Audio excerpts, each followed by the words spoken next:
Alrighty, Algebra 2, so here we go. We're going to be doing 8-6 today, which is binomial distributions. We're going to be doing video lessons because, of course, we are quarantined. So here we go. So it is expected that you have access to these notes that I'm writing on right now and a blank copy, and actually the note slides filled in with the book answers. So you'll have that in a link on HeadRush as well, but right now you can watch while we do it here. So we are going to find the binomial probabilities and test the hypothesis here. Binomial is brought up, and we'll see it in the next definition, because we're talking about two outcomes. So there's either like a yes, it happens, or a no, it doesn't happen, or it's a failure or a success. So there's only two outcomes. So we're going to find those probabilities using a formula. So the next thing that we see here is that binomial experiments consist of n independent trials whose outcomes are either successes or failures. And we're calling our success probability a P. So anytime that we talk about what we would like to happen, that's going to be represented with a P. And then the probability of failure is going to be our Q. And it turns out that within each of the times that you are trying to do this experiment, the probability is going to be the same for each of these successes and failures. So because there are only two outcomes, if you take the probability of the success and the probability of the failure, add them together, you're going to get 1. Or, for instance, the failure equals 1 minus the success. So some examples of binomial experiments. Let's say that you flip a coin. Of course, the only thing that you could get is a heads or a tails. In this case, they're calling a success a head and a failure a tail. Sounds good. And so the probability of a success is 0.5 or 50%. And the probability of a failure is 1 minus that 0.5, which is another 0.5. So those are not so hard to understand, but let's say that we're talking about a number cube. You might think that there are 6 options. Well, there are, but we are calling the success rolling a 3. So a 3 is going to win whatever game we're playing, but everything else, a 1, 2, 4, 5, or 6, is going to be a failure. So the probability of success or rolling a 3 is 1 out of every 6, but then a failure is 1 minus that, so 5/6 of the time. So those are binomial experiments. So 2 options, a failure or a success, and then what their probabilities are. So next thing that we're going to do here is talk about our formula. So if a binomial experiment has n trials, we talked about that being our total when we looked at combinations and permutations, in which P is the probability of the success and Q is the probability of the failure in any given trial, then the binomial probability, so we're finding a probability here, that there will be exactly R successes. So remember that this is N as the total number, and then we are choosing that R of them are the successes. We're going to multiply NCR times the probability of the success raised to the number of times we want it to be a success, times the probability of a failure raised to, well, the opposite of it being a success. So for instance, if there were 10 trials and we wanted 3 of them to be a success, we'd have 3 here, but then 10 minus 3 here, so 7, the rest of them. And this is going to be a probability when we multiply all these numbers together, so that we can find out what actually the percent is, or the decimal, or even the fraction, depending on how you want to write it. So we're going to use this formula quite a bit, and now we're going to do some examples. So our first example is apparently Jean usually makes half of her free throws in basketball practice, and today she tries 3 free throws, and what is the probability that she will make exactly 1 of her free throws? So to start us off, we know that our probability of, what does she want? She wants 1, exactly 1 of her free throw. That means that we are going to use our formula of NCR. We're going to multiply that by our success raised to the R, and multiply that result by our failure to the total minus the number of successes. So if we take a look at all of our numbers here, N is our total number of 3 experimental throws. And then our R is that she is making exactly 1. of those free throws. And then our P, or our success, is that she usually makes a half or 0.5, so whichever one you want to write, half or 0.5. And then our failure is also 0.5, so half the time. All right, so if we plug each of these into our formula over here, we're going to get n, which is 3, combination 1. So how many times can you take 3 things and arrange one of them? Then we're going to take our success, which is 0.5, and raise that to the fact that she wants to make one of them. And then multiply that by our failure percentage, and then to the 3 minus 1, or 2.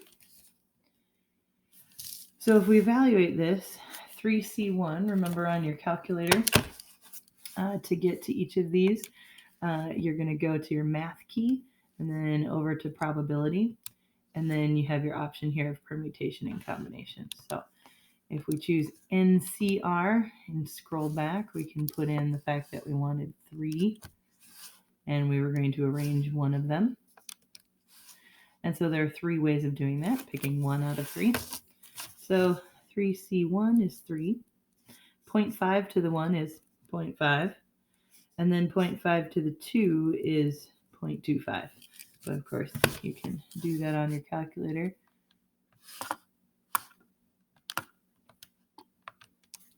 So 0.25. All right. So that means that we're going to just take 3 times 0.5 times 0.25. And so we're going to get 0.375. And remember that we could put that as a fraction. We could put that as a decimal, which it is, or it's a little easier if we move this by multiplying by 100, because we're talking about 100%, meaning move the decimal place 2, so that we could get 37.5%. So almost a third of the time, which kind of makes sense since we're talking about 3 of them. So either way, that's the option for that. Now this problem looks almost exactly like part B, except it's not going to say Jean will make exactly 1. The scenario now is that she will make at least 1. And so remember that anytime that we do probability from the last chapter, and we say at least, that means that we're going to do 1 minus the probability of whatever it was that she talked, or that we're talking about, doesn't happen. So if we're talking about that she makes at least 1, we're talking about the probability that she makes none. Because if she makes none, that's the only option other than that she makes 1, 2, or 3. So again, our options are the probability that she makes none of them, the probability that she makes 1 of the throws out of 3, probability that she makes 2, probability that she makes 3 out of 3, and all of those probabilities should equal that 100%. So we're just going to take away the probability of her making none of them, and then we'll get the rest of them, which says at least 1. So if we take away probability of 0, we've got what we're trying to make over here. So then we just have to fill in our formula from earlier. So eventually we're going to do 1 minus, and that formula is, again, NCR. We're going to take that and multiply by our success to the R and our failure to the N minus R. So if we identify what's happening here again, she's trying to make, or she's tossing 3 free throws. She is, in this case, trying to make none of them. Seems like not very successful. And then her probability of making it, or her P, or success, is going to be 0.5, and her failure is also 0.5, as it was in the last one. So now we're changing this to have our values in it. So 3C0 and 0.5 to the 0 times the failure, which is also 0.5.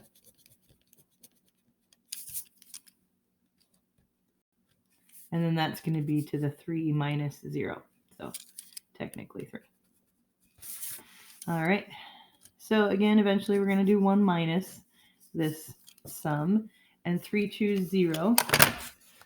seems weird because you're going to take three things and arrange them 0 times, but according to the formula, it turns out it's actually 1. So 3C0 is 1. Then we've got 0.5 to the 0, and remember that anything to the 0 is 1. And then we're going to multiply that by 0.5 to the 3. So that's 0.125.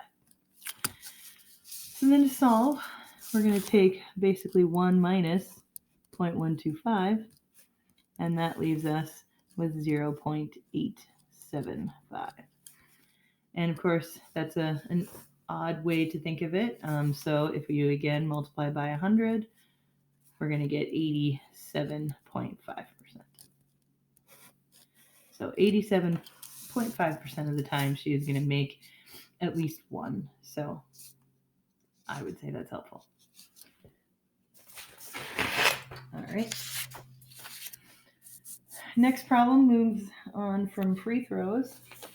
And now we're talking about students being assigned randomly to one of 3 guidance counselors. So it's kind of like at Avalon when we get a student in the middle of the year and we randomly assign it to whoever has a space. So they're assigned randomly to one of 3 counselors, and we need to know what is the probability that Counselor Jenkins gets 2 of the next 3 students assigned. Of course, there's the likelihood that they actually have spaces available and all of that, but right now we're just talking about they're assigned to Jenkins or not assigned to Jenkins. So notice that none of these say at least 2 or anything like that. It's going to be exactly 2. And so when we talk about all the pieces, for instance, the total number, which is 3 students, we also have the R and the fact that we are choosing 2 of them. We're going to call it a success that Jenkins gets them. Sounds like a success to me. All right. And so our success is going to be that Jenkins gets them. And the success then is 1/3 because Jenkins is 1 out of 3 of the guidance counselors. And the failure, I guess, would be that you get one of the other 2 counselors. Okay. So in that case, we are going to do our formula again. Again, NCR. It helps if you write this each time because then you can remember it, but of course I will provide it on our exam. So there we are with our binomial probability. And so we are taking 3 of these students and arranging 2 of them. And our success rate of 1/3 is going to be brought to the power of 2. And our failure rate of not Jenkins being their counselor is going to be to the n minus r, so to the 1. Each of these powers should always add to the total number of options. So 1 plus 2 makes you 3. So that means that we need to find 3C2. And again, you can do the formula if you would like for combinations, but no thanks. So 3C2 gets us 3. We're going to multiply that by 1/3 squared.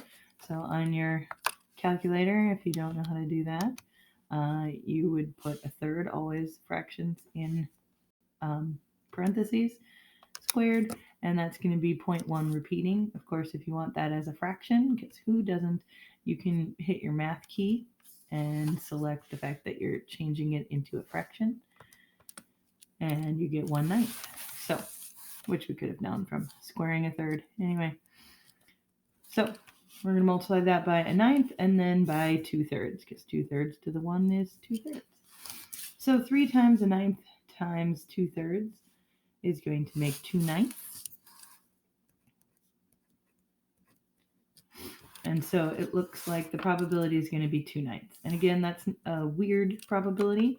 Anything over 9, if you didn't know, is that number repeated. So 0.2 repeating is going to be the decimal. But of course, again, we think more in percentages. So 22.2% is how likely it is that Jenkins is getting the next 2 students. All right. So we have 3 more examples here. So in this next example, Ellen takes a multiple choice quiz that has 5 questions. It seems lovely. With 4 answer choices for each question. what's the probability that she will get at least 2 answers correct by guessing? So kind of goes with things like our finals that are multiple choice, and we're just going to see what happens. So 5 questions, 4 answer choices. What's the probability that she gets 2 answers correct? So our N is the fact that there are 5 questions. Notice that it does say at least 2.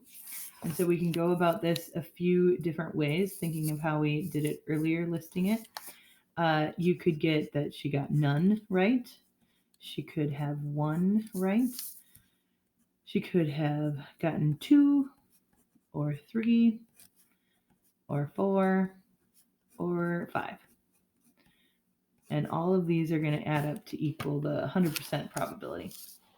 So if we are talking about at least 2 answers correct, that means 2 could be the lowest, 3, 4, 5 could also be there, but I do not want to do 4 of these operations. I'm just going to do 2. So in that case, I'm going to subtract the probability of getting none and the probability of getting 1 right. So I'm going to move forward and do 1 minus the probability of none right, and then also the probability of 1 of them right. So once I add together the probabilities of none and 1, then I'll have the opposite of at least 2. All right. So again, there are 5 options. In this first one here, we're looking for an R of 0. In the second one, we have an R of 1, so that's going to change each time. Then we also have a success rate, which if there are 4 answer choices, the success would be the 1 out of the 4 that's right. And then your failure would be the fact that 3 out of 4 of them are not correct answer choices. So then we kind of get to write this very long thing here, but we're going to take 1 minus the probability of 0. And the probability of 0 is going to be 5 that you are arranging 0 times your success rate, which is a 4th that we're saying does not happen at all, so to the 0 power. 0. And then the failure rate, which is 3/4. And that's going to happen 5 of the times. So that number, whatever it happens to be, is the probability of getting none of the answers right. And then we're going to do the probability of getting 1 of them right. So 5C1 this time, where 1/4 of the answer gets 1 selection, and then 3/4 option has the rest of the selection, so 4. And again, this is the probability of getting 1 selection right. So we're going to find the probability here, find the probability here, and we'll get 1 minus the sum of those. So 5C0, as we saw before, is 1. 1/4 to 0 is 1. And so really we're just looking for 3/4 to the 5th.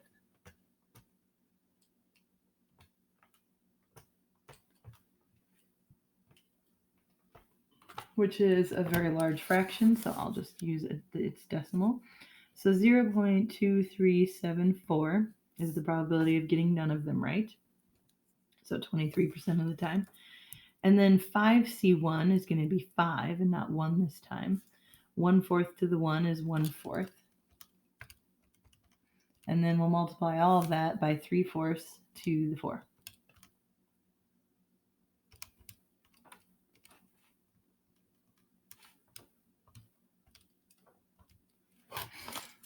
So that decimal ends up being 0.3955. So in order to find out how likely it is that you would get at least 2 of the answers correct is going to be 1 minus the sum of these 2 decimals.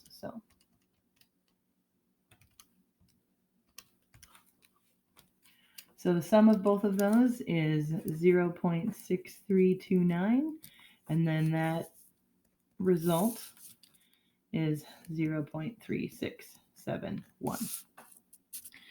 It doesn't say anything about how to round, but either way, this seems a little bit more likely to be understood as 36.7%.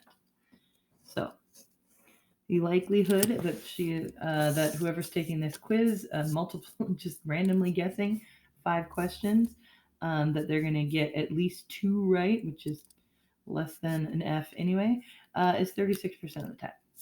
So Again, these are binomial distributions because we have two options. In this case, that they got the right answer or that they got the wrong answer. All right, then we have a lesson quiz, which usually I skip in class if we don't have time, but hey, we've got tons of time. So in this one here, we're looking for a 10% chance that Nilla will have to wait for a train to pass as she heads for school.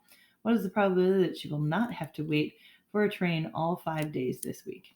So this is where you have to identify the total number.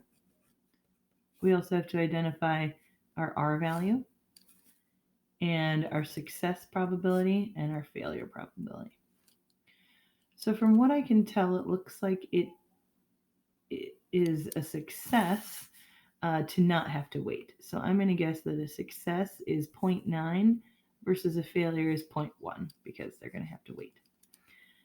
And the number of times that we're talking about is 5 days that this might happen. And then we are looking for the success of 5 of those to not have to wait.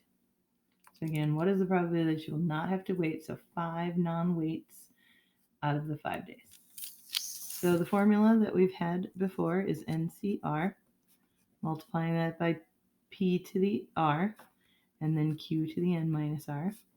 So if we fill that in from what we have here, we're going to get 5C5. How many ways can you arrange 5 things?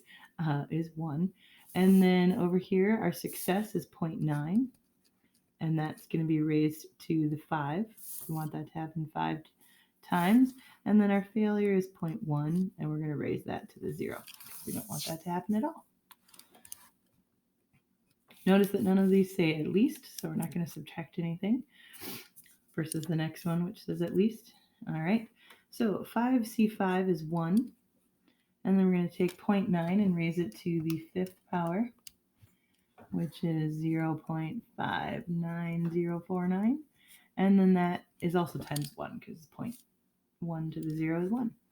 So officially that means that this is going to happen, that she doesn't have to wait about 59% of the time. So more than half of the time she will not have to wait. Good to know.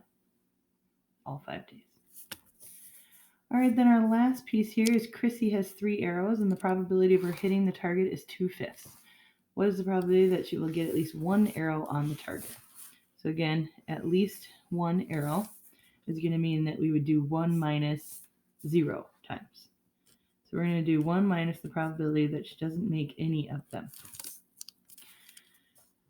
So taking a look at that, that means that our total number is 3.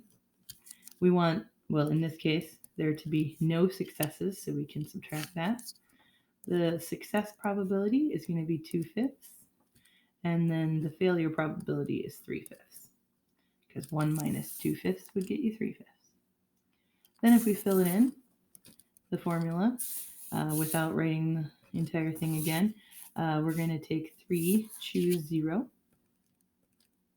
or 3 combination 0, and then we're going to multiply that by our success rate of 2/5, and the fact that that wouldn't happen at all, and then our failure rate of 3/5, and the fact that that would happen 3 times out of all 3 arrows. And so if we multiply this, remember that 3 choose, well, anything choose 0 is going to be 1, and then anything to the 0 is 1. So we technically have 1 times 3/5 to the 3rd. And 3/5 to the 3rd is 0.216. And so that means that we actually have 1 minus 0.216, or actually a very healthy probability of 0.784.